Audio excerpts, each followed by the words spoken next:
Hello, it's Monday, December the 6th, and we start something new today.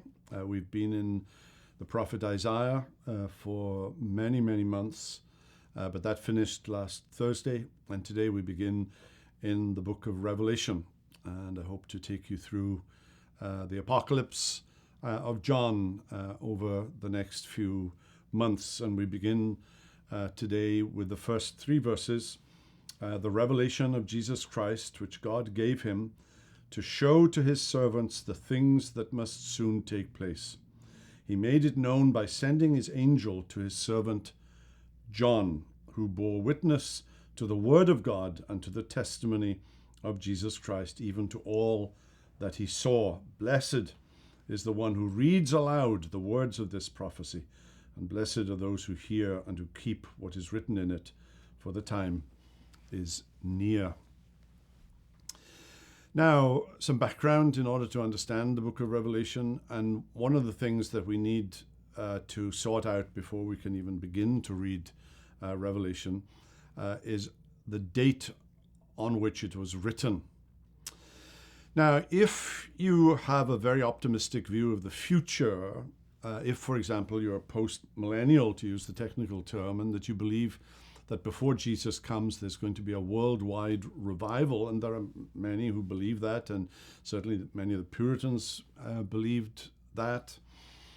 You need all the bad stuff that the book of Revelation talks about sort of out of the way, so that that doesn't become a hindrance to that view of a blessed future before Jesus comes. And the way that some have done that is to suggest that the book of Revelation was written in the 60s under the reign of Emperor Nero, and before the assault on the city of Jerusalem by Nero's successor, Emperor Titus, and the destruction of Jerusalem and its temple in AD 70. So that all of the bad stuff in Revelation is actually referring to the destruction of Jerusalem.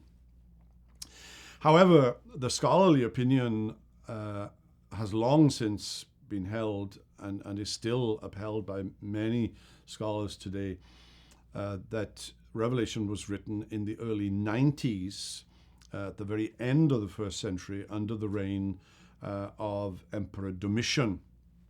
And John, he alludes in this first chapter to being imprisoned on the island of Patmos in the Aegean Sea, south west of Izmir in Turkey and southeast of Athens in Greece. It was an island of some 13 square miles, just bare rock and some caves. There probably were a few buildings there to house a few Roman soldiers perhaps.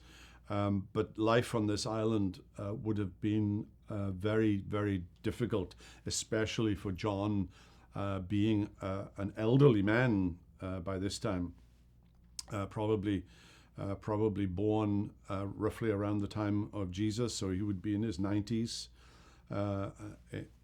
as he writes the book of Revelation. And what is the book of Revelation about? And we will talk more tomorrow. But it is basically an apocalypse. Apocalypsis is the word for Revelation. And it's a revelation either about Christ or from Christ or that belongs to Christ. And there are various ways of interpreting that opening verse. But one way or another, this apocalypse is first of all about Jesus. And so before we start looking at the book of Revelation with our newspaper open and seeing if events are being fulfilled, I think if that's how you read Revelation, you're looking through the wrong lens, and you need to see Jesus. He is being unveiled to John. What Jesus has accomplished and what Jesus is yet to accomplish is being unveiled to the Apostle John. Well, more tomorrow. Have a wonderful day.